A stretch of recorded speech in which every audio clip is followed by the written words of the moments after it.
Jess Palmer, hello. Hello, Flat Earth researchers, debaters and debunkers. It's been a while, huh?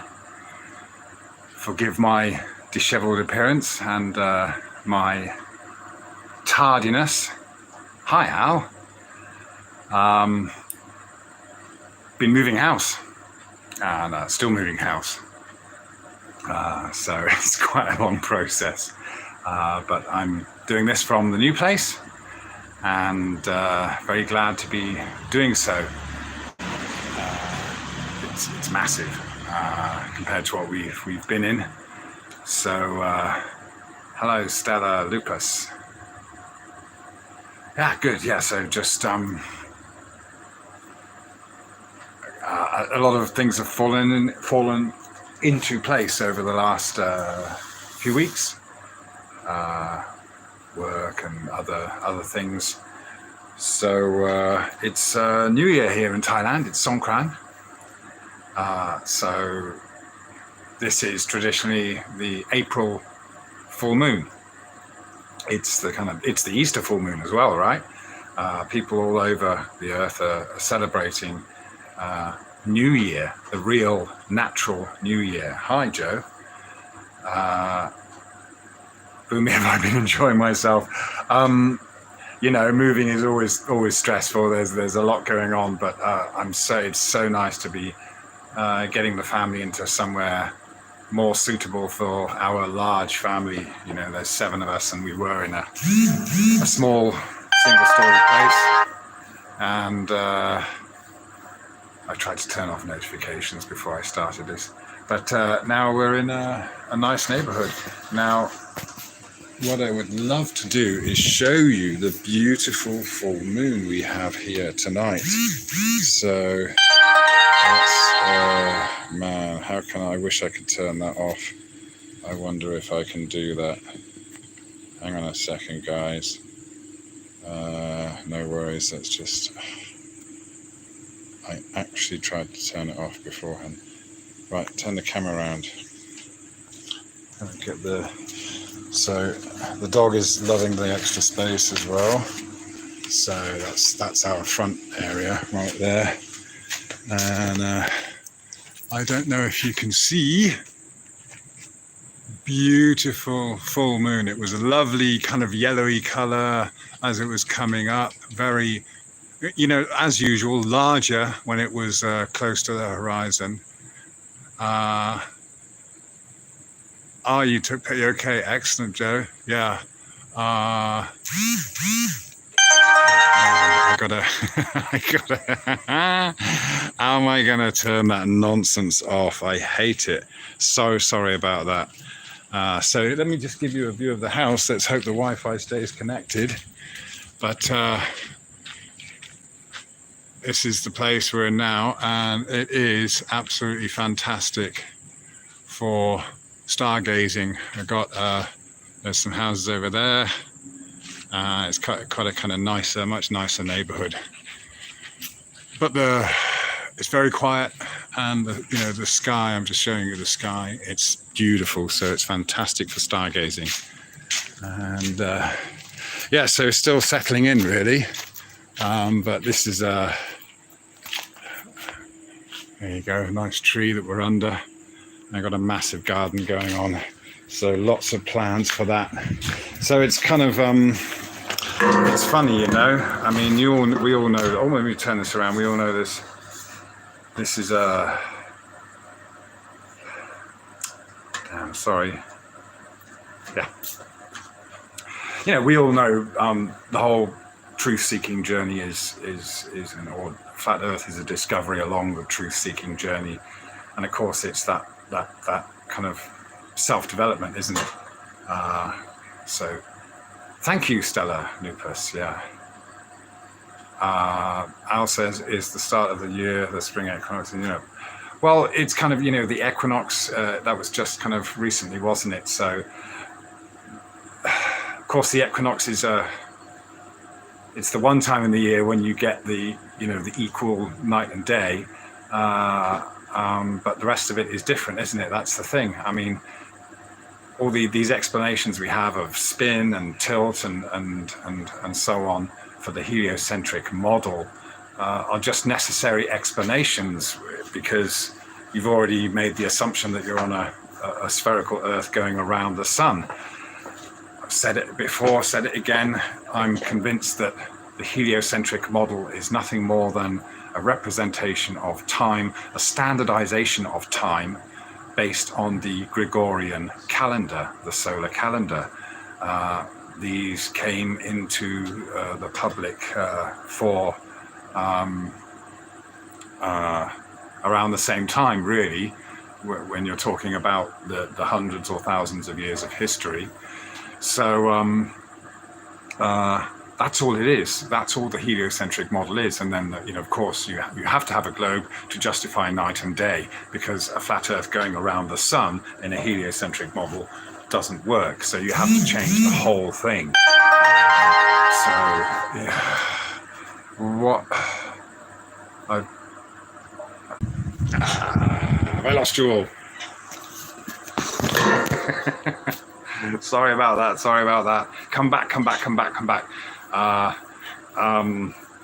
Yeah, before I did the stream, I tried to turn notifications off for WhatsApp, but looks like I turned them on.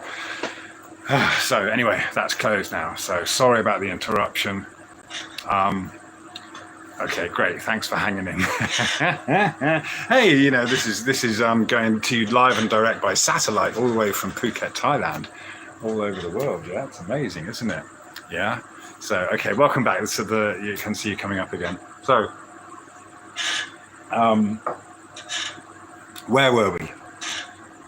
Yeah, this is the real New Year, and in Thailand it's Songkran, which is the big New Year holiday. Hi, David. Okay. And so it's also the Muslims are celebrating, or not celebrating, but they're doing Ramadan. I mean, yes, it is a celebration, and it's even more nicer for them at the end of it, because they've spent the month fasting. They fast in the day, and then when the sun sets, then they can eat.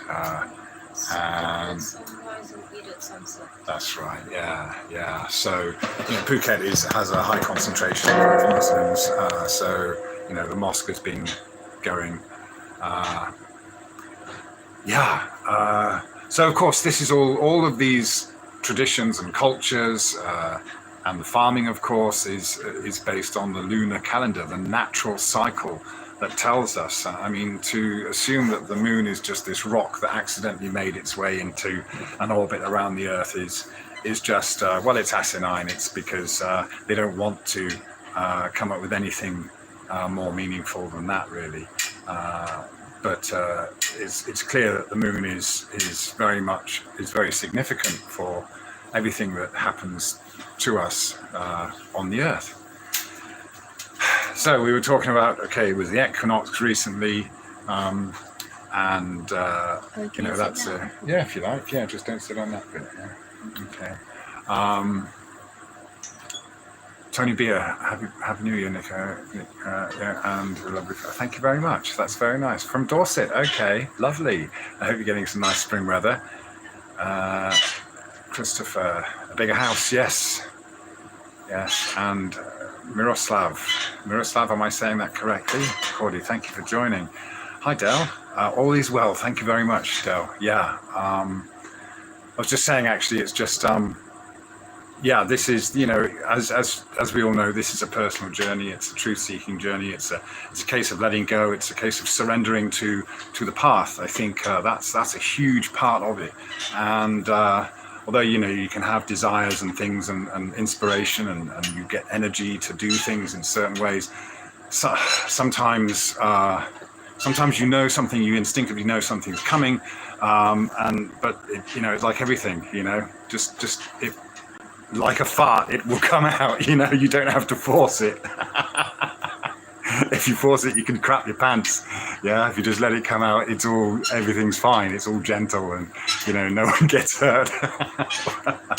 Yeah, but that's the thing, isn't it? A lot of this is letting nature take its course, and that means our lives as well. And of course, when that's part of the whole thing here is reconnecting to to reality, to the real world, rather than being totally lost and confused and globalized in this conceptual life, a second life, literally, that has very little. And that's the thing; it's all because it's all been standardized. And we all understand that. We all understand it's a good thing in certain ways. You have to standardize things, and that all helps. So just Newton standardized. He created the gold standard for the UK. Standardized the money. Standardized time. This is what it's all about. This is what these mathematicians have done. And of course, with their love of geometry. And there's possibly some OCD there as well, and that's all fine and dandy. There's no harm in it, but the harm, of course, has come from trying to interpret this model as reality. So it's okay to have a standard time, but it's unnatural. So it's completely out of sync. So if we're following this time, maybe, for example, the idea of Jesus's birthday on the 25th of December it was just one of those things to have a day for the faithful, to push them to convert.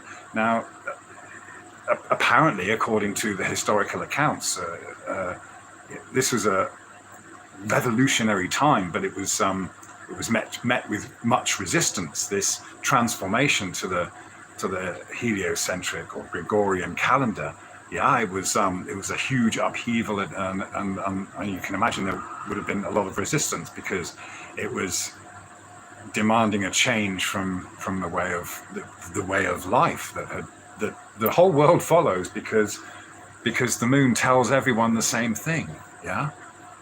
So apparently it's a pink moon today, and of course that's the thing. One with the Gregorian heliocentric, or the Gregorian calendar tied to the heliocentric model. You've got these months that are different lengths and they don't really mean anything. And we know that Sept is actually September, and December. These are prefixes for 7 and 10, and Oct is 8. But those months aren't matching with what we use these days. It's totally unnatural. It's all been very political. The moon is not political. Well, nor is the sun, but people are political. So this is it. It's recognized. All faiths, all religions, all cultures follow this lunar calendar. And now is the new year, and it makes sense. It's spring. It's all sorts of things happen. Birds lay eggs, things grow. And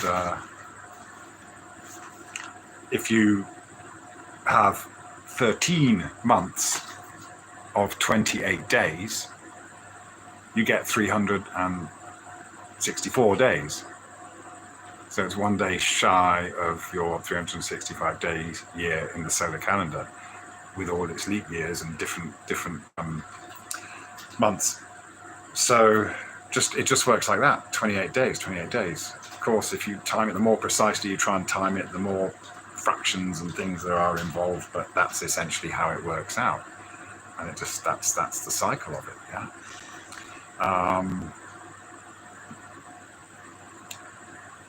So I was going to say that was kind of it. But I think it was all of this is about coming back down to earth, and it's amazing how artificial, it really is like living in the Matrix, isn't it? When you look at everything that's been standardized, and it makes people crazy because it's trying to fit different shapes into the same hole.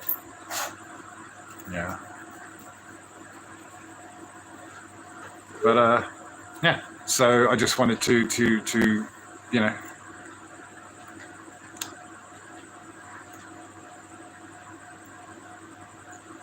celebrate the new year as they're all doing, and wish you all a good one. And just wanted to let you know that that's why I've been off for a while, just dealing with all sorts of stuff, but things have come together in some miraculous ways, just by letting go of certain things. So it's exciting times, really. It's just nice to kind of, there's a sense of, there is this, for me anyway, there's just this sense of newness after quite a struggle some last few years, aside from the Rona stuff. So it's maybe that it just, I don't know, it's just nice to feel more in tune with, I suppose, with the miraculous, magical reality of where we are. Yeah, and I think I mentioned before, I'm writing a book, so that's that just got going before I started moving, and that all came about very quickly. Not far from where we used to be, but it's going through the book is how it's. I think it's important to. It's easy to get bogged down in details. It's more, to me, it's more about the journey, the realization or the understanding of or the study of how the mind works and how we have accepted this reality that's been fed to us. Sorry, it just popped into my head that there was a news story about some philanthropists, some billionaire philanthropists going up on the ISS, getting sent up there by SpaceX, and it's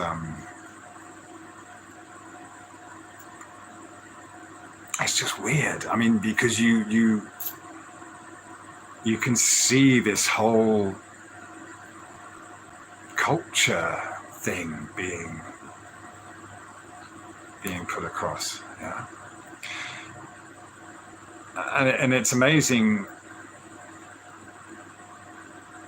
how the last couple of years have really destroyed, squashed, literally taken the life out of many cultures. So here, for example, in Thailand, it's the water throwing festival. It's here in Phuket. There's just one day of it usually, and it's great fun because you go out and splash each other with water, and it's pretty much the hottest time of the year. But they haven't done that for 3 years in a row. It's only this year where interprovincial travel has been allowed without having to do tests and proof of jab status. Thailand's really taking a long time to come out of it. But that's the thing. It's literally killed the fun and everything, the spirit that was had before, that was present before, just because there's fear. And I'm wondering, the thing is, they've really taken up the mask thing. Oh, my daughter's home. She's taken my wife out for the night. But I'm really, you want to go and see her? I'm really curious about. It looks like I'll have to get the car in. They've all taken up the mask thing really well, religiously. And that's just, you don't see the smiles. Part of the Thai culture is the smiles. Everyone greets you with a smile, but then, it changed to suspicion and masks, and you can't read people. It's horrible. And they're still doing that. And this is the thing. People on, Brownie, come. Come here, good girl. Let me just, my daughter's coming in the gate a bit now. Just let me make sure she's okay.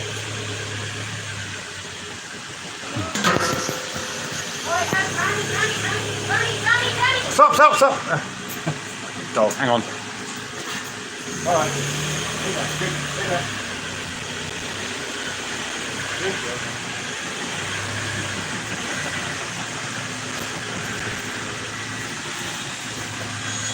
It's all right.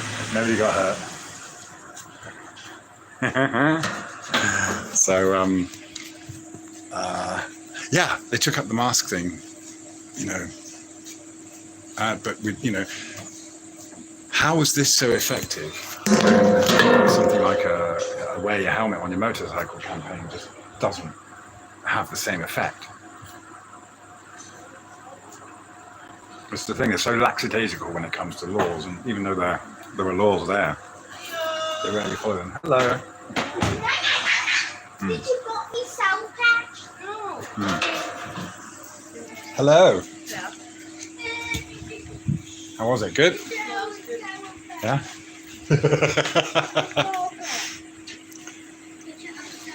Ramsey. Yeah? Hello, world. All right. Good stuff, yeah? Yeah, it was alright. Yeah? Okay. Okay. So, say hi.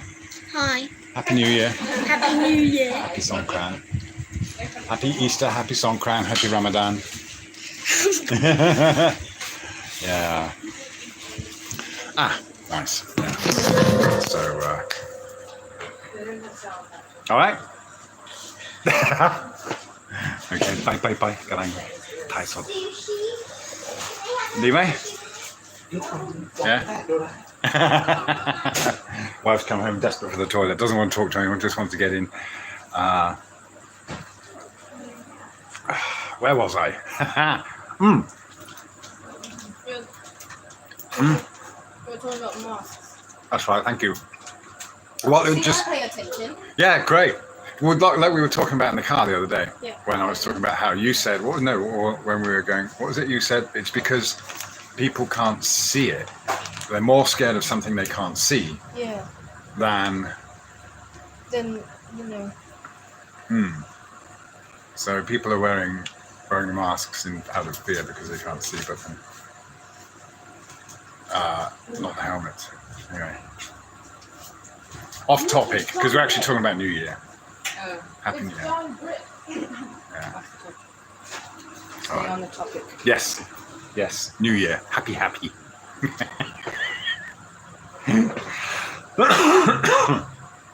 So yeah. I don't know. It's the psychology is it's a wonderful thing to study. How they pulled it off compared to all the other stuff that they would love to get people to do, and they don't. So it's isn't it? It's funny, isn't it? It's easier to create this kind of invisible enemy and this perception. It shows just how easy it is to create this perception, and that's exactly how it is with the globe belief. It's just perception.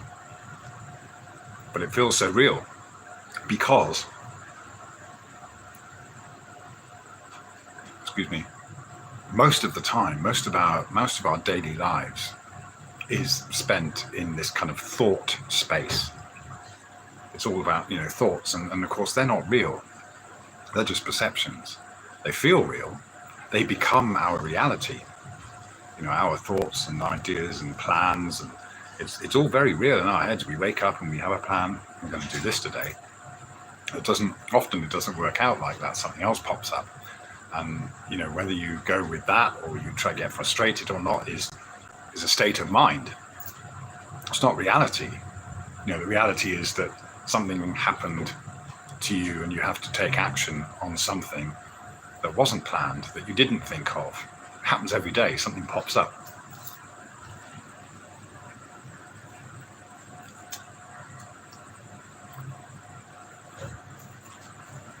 And what happens is reality. Someone comes to your door or whatever, or someone gives you a phone call, or you have an accident. It's all reality.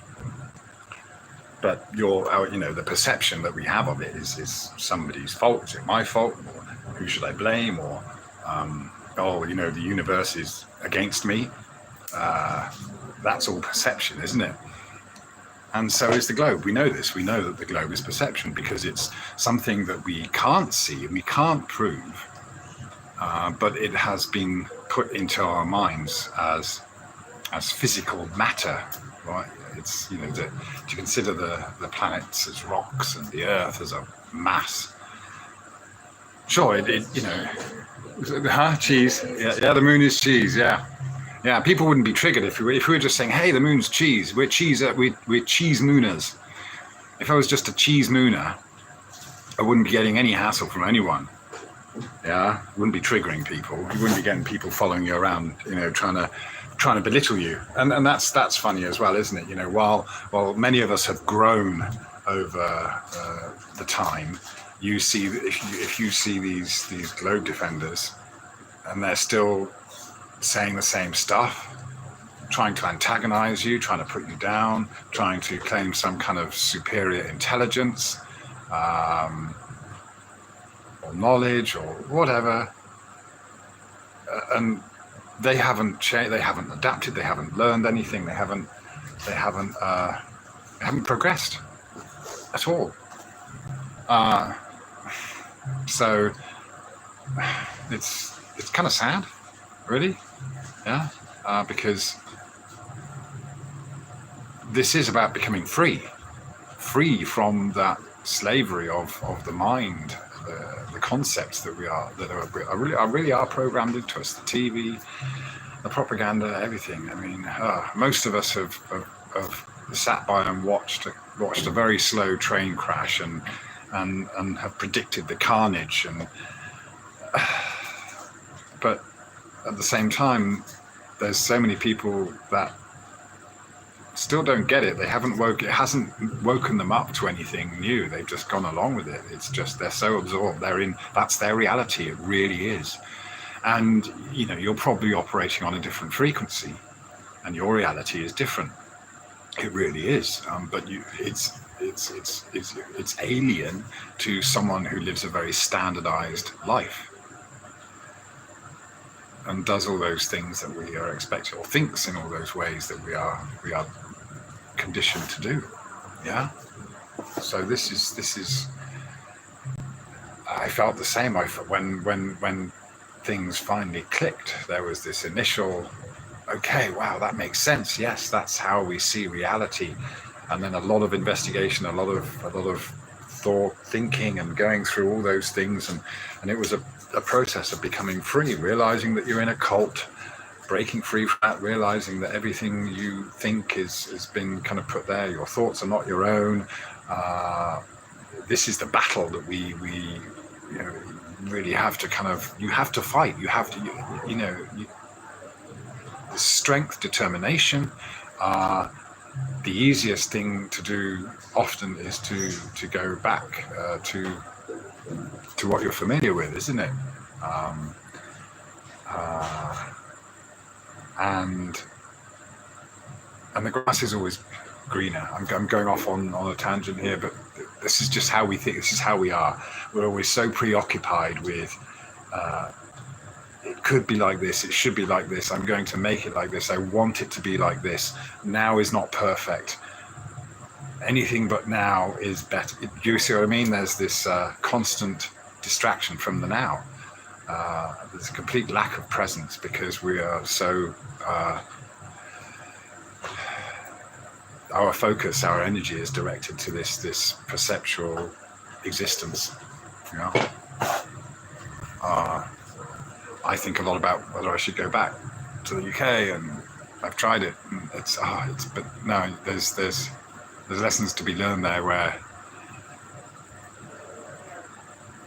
if it's supposed to be that way, then things will come about to make it happen. Otherwise, we adapt to the situation we're in, and it's when you do surrender to that and adapt to it that other things that you were kind of desiring and striving for and suffering because you wanted them, when you stop wanting them, it's then that they kind of come. Do you see what I mean? It's that's the miraculous way the universe works, and how we kind of dance around in it, or yeah. So, but to have that freedom to think and see it that way is quite well. It's very nice. It's a privilege, but it's hard earned. We know this. We know this because we've it's everything external and internal. You know, there's this dialogue. There's this struggle for freedom. The freedom from the conditioning that any culture puts on anyone. Yeah. But when we look around at come back to the cultures that still follow a lunar calendar, and have no desire or whatever to be gallivanting off to space.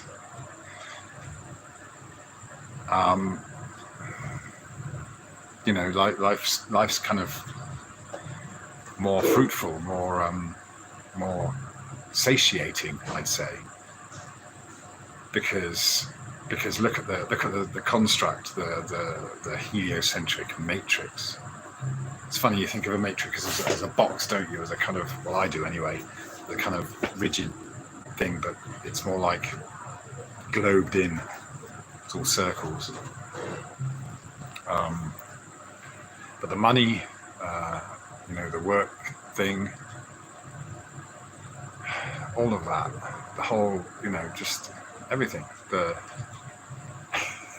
structure, again, has its good points, has its uses, but we can get so attached to that we are completely detached from reality.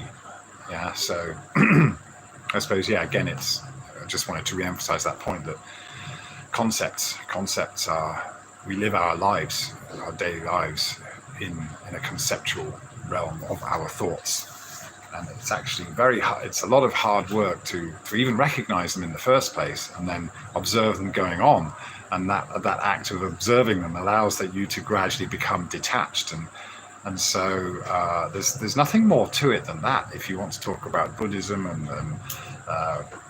whatever, self-help, self-progression, it's just recognizing, seeing, observing. You know, and something I notice when you do get that stillness, when you're in a, you know,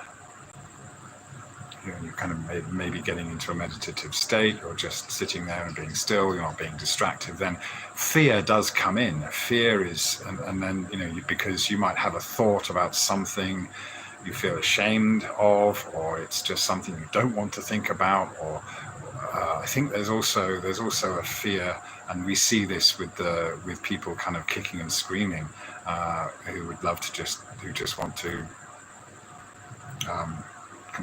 always disagree with any notion that things are not the way they appear to be, or we've been told.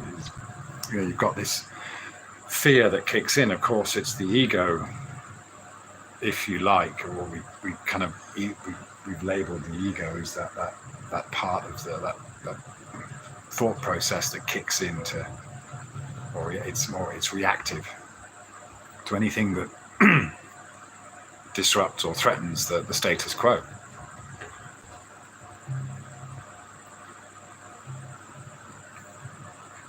Sorry, I'm totally ignoring the chat.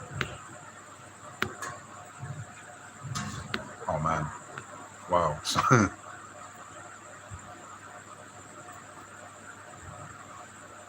Oh my word. Well, hi everyone. Thanks for coming in.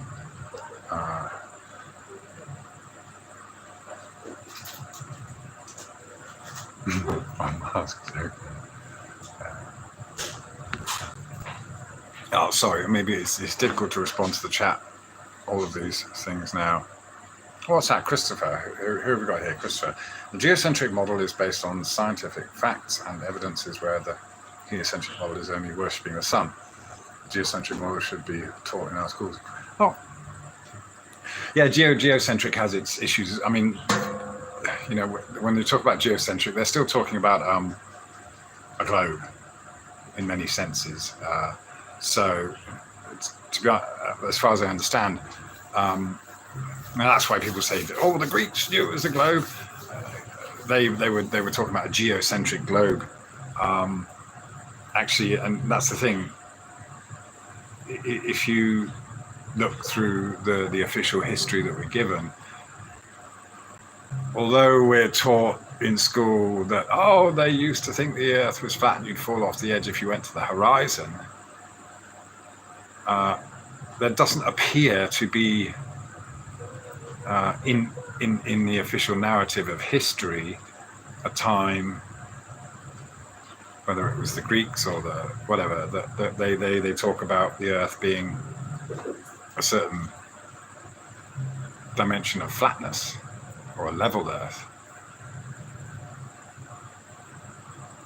I'm not saying people didn't think that. What I'm saying is that it's expunged from history, especially when you do your research online, you know. Or, you know, any talk of a boundaryless earth. But it's funny, just if you think about something, for example, like the Star Wars franchise, how much, if you're about my age, you were probably heavily influenced by it when you were a kid. Yeah, but it was a well-planned, meticulously done, took years to put together, marketing and merchandising program. It was a new way of doing things. There was a bit of tech, but that really, of course, sci-fi existed, but that really kind of, you know, brought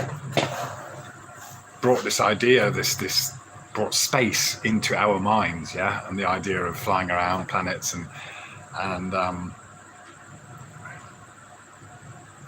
same with Superman. You know, it was one of those times in the movies where you can see, and their slogan was, "You'll really believe a man can fly," or something like that.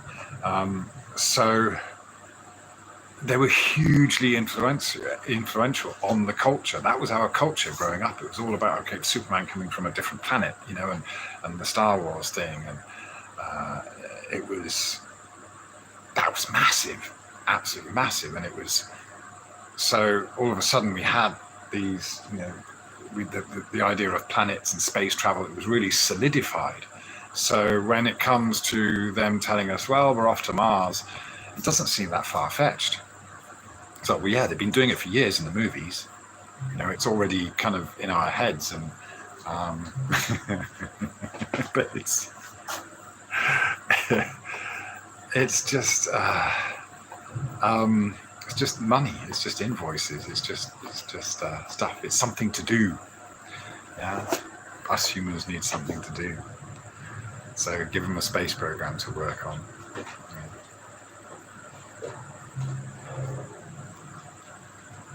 Anyway.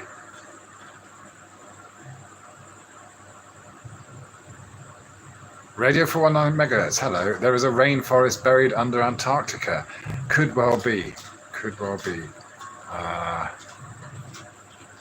There could be stuff all over the place that just, you know, again, these cycles, these cycles that we have, the annual cycles. We know there are cycles of maybe hundreds or thousands of years, tens of thousands of years. So yeah, maybe things shift around, and they have to. We know this. It's like farming, isn't it? If you farm the same field over and over again, then you're not going to. The soil gets weaker. You're not going to get a good yield, and so farmers have learned to rotate. And so that nomadic way of doing it is probably more natural. And is more sustainable, more fruitful.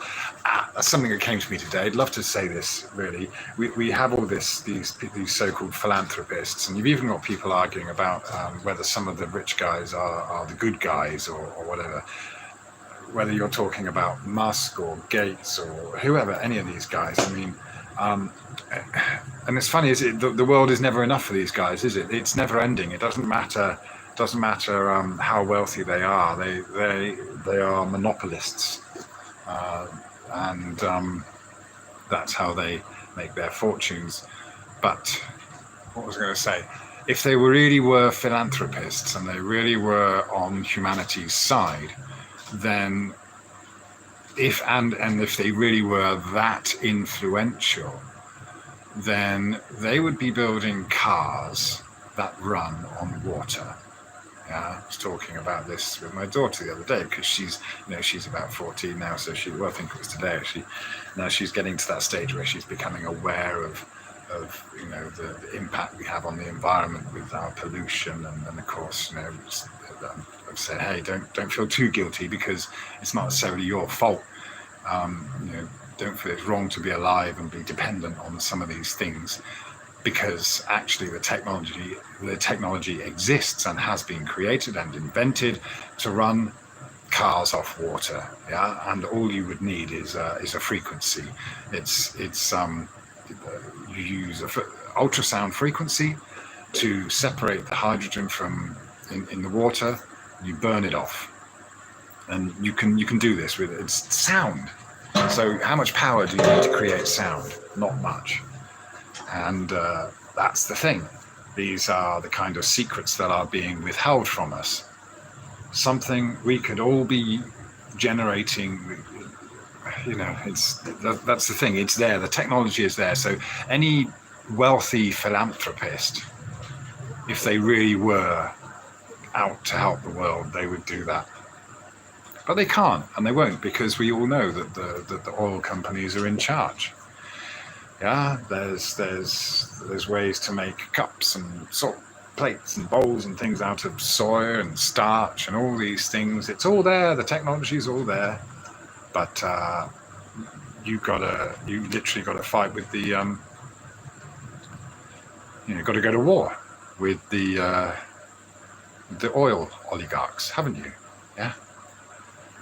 And it's funny, isn't it? That's the thing in the UK. I mean, everyone's dependent on the oil, and the prices are going up, and it's just like, but no one's. They're all just taking it on the chin, stiff upper lip, and all that. No one's seeing the root cause of the issue. They're all being led astray. Yeah. To kind of think that whatever. Hello. How many more times she's going to do that? So, another time? Are you going to do it until you trip up or something? Yeah. Yeah. Oh, steady. Yeah. So, yeah, you see, so this is the thing, isn't it?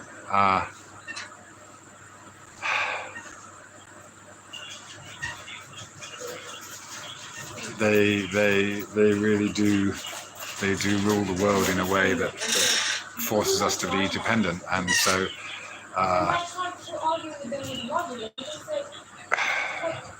it's difficult to be totally independent and totally free of that.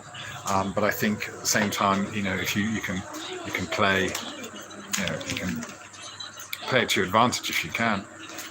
Yeah, just like anything in life. Yeah, you've got to take advantage of certain situations. That doesn't mean trampling on other people. And a lot of the systems and things we have in place are there for fairness, for so-called democracy. But at the same time, it's like anything. It's a tool. It can be abused, or it can be misused by people with bad intentions. Yeah. Same goes for anything. A steel bar can be you could save someone's life, or you could crack someone's head open with it, couldn't you? So what's important is to have that awareness, isn't it? The awareness, and when you have presence and awareness, and you're not being distracted, and your thoughts are not being, you're free from kind of that kind of conditioned thinking, then you don't make those hasty decisions, and you go more with your heart, because your heart knows. Your again, a pep talk with the daughter was today. Was just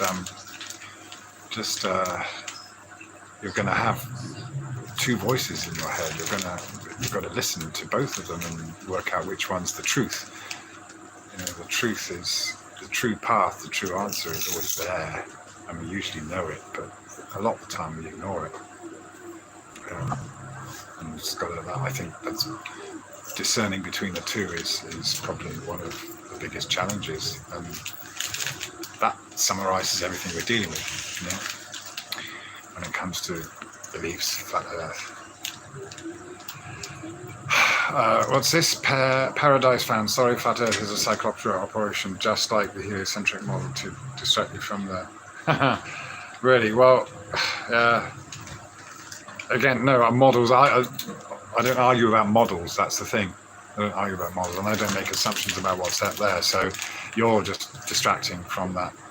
Hello, Krista. Chilster. Looks, yes, thank you. Good. Thank you very much, sir. Hello, Robert Page. Okay. B. Thomas. Hello. Squirrel. Hello. Charles, you're Star Wars movies influence scientists that prove me.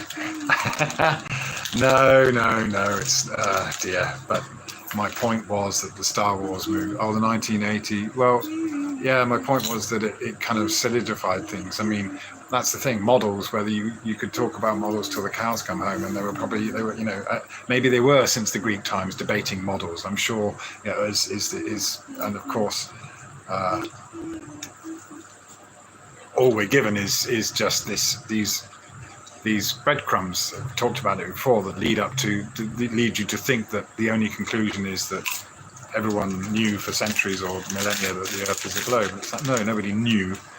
People were able to make models, and certain things went down the memory hole.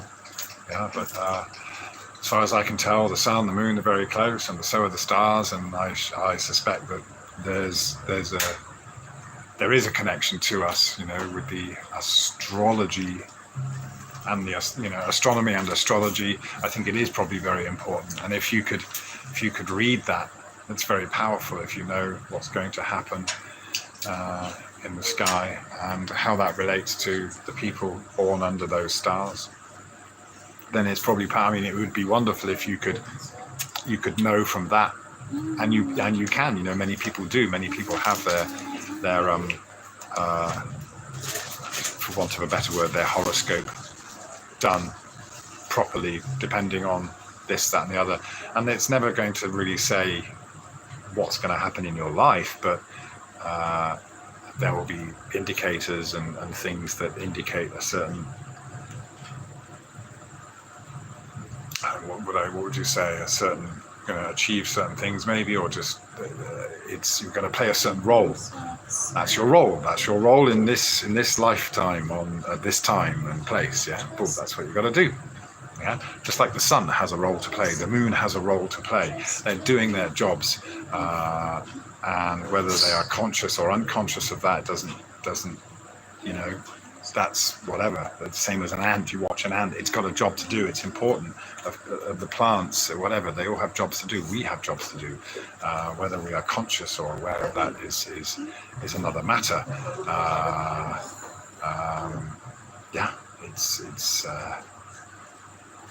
But it's a magical experience. That's for sure.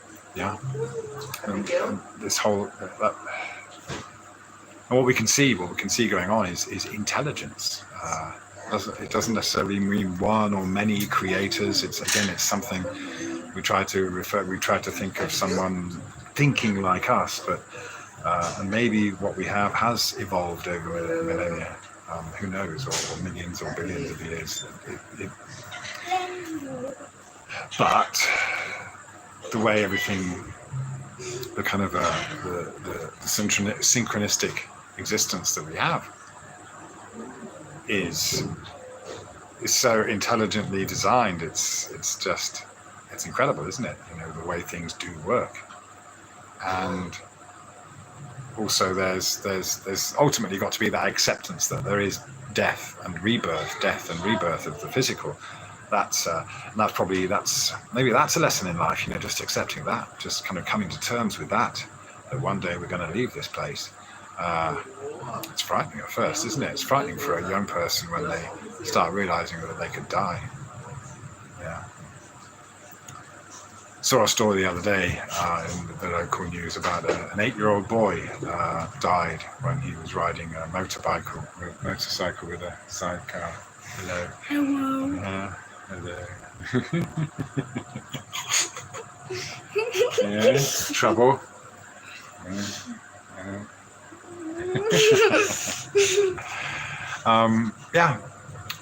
He just went to fill up, but this is very tragic because he rolled the thing. It was only just a few hundred meters from his house.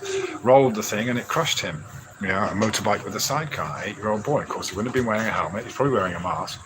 But what? It's tragic. It's when. What do you ultimately think about a situation like that? The kid would be too inexperienced to know that he wouldn't be heavy enough or skilled enough to handle it. That would be an issue. And of course, there's that innocence there of the child wouldn't be really aware of the danger he was putting himself in. But then, of course, the parents and other people should. And this is, again, comes back to what is it about this mentality where you, as a parent, or even just other people around you, would allow or even encourage that kind of behavior.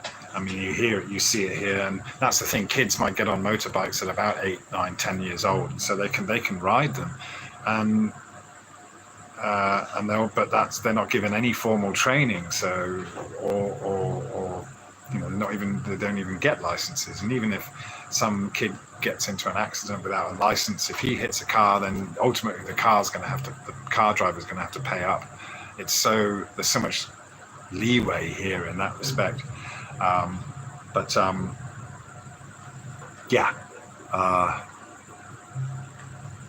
The childhood is a very dangerous time, isn't it? Because you're not aware of the dangers of the world. You can be just kind of blissfully unaware of it. Of course, adults usually have some kind of experience and would try to protect their kids from it.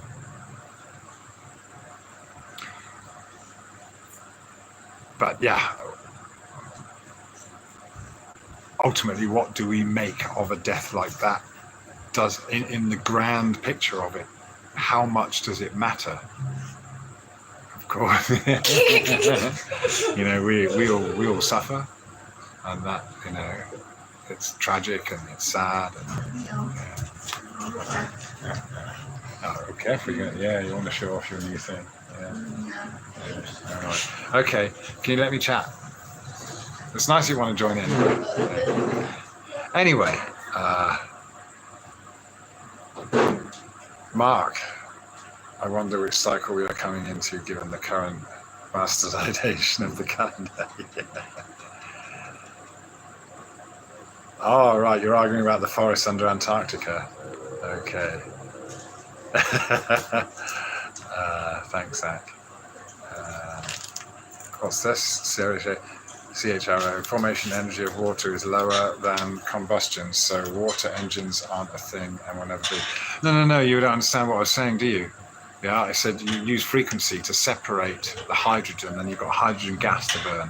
Yeah, and the frequency, how much power does it take to create a frequency? Not much. Yeah, and once you're going, you can have the wheels create whatever. Yeah, it's like.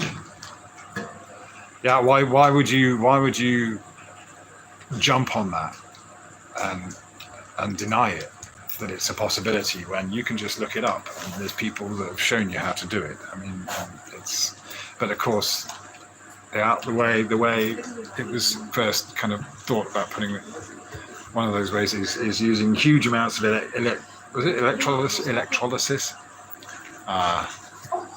using electricity to separate, whereas You know, what is electricity anyway? It's a frequency. But if you just use sound, then it's, you know, you don't use so much energy. I wish I could come up with something like that. Maybe time will tell, you know.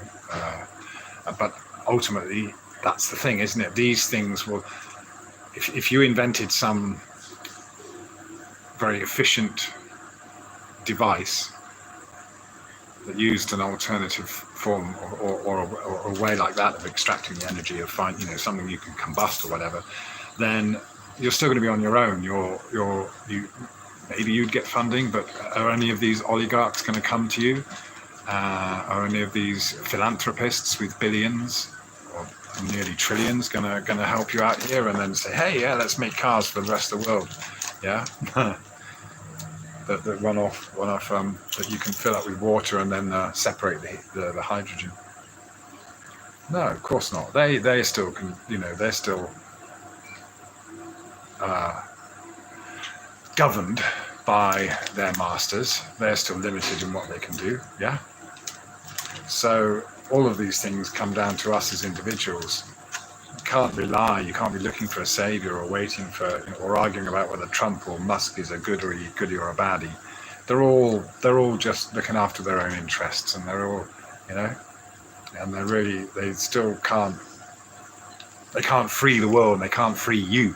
That's up to you. That's up to us as individuals to become free. And that's all I've ever wanted to try and do with all of this, is just to say, hey, you can think of it like this, and you can see it like this, and if you look at reality compared to what the concepts that have been put into our heads, then you can have this freedom, and you can be free from those concepts, and you can start living a more fruitful, kind of more natural life than an unnatural one. Yeah, and that is probably a fantastic place to leave it. Yeah.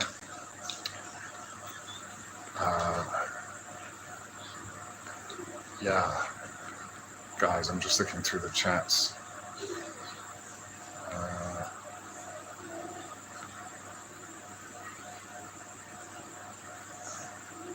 Yeah. So it's funny, isn't it? That this guy.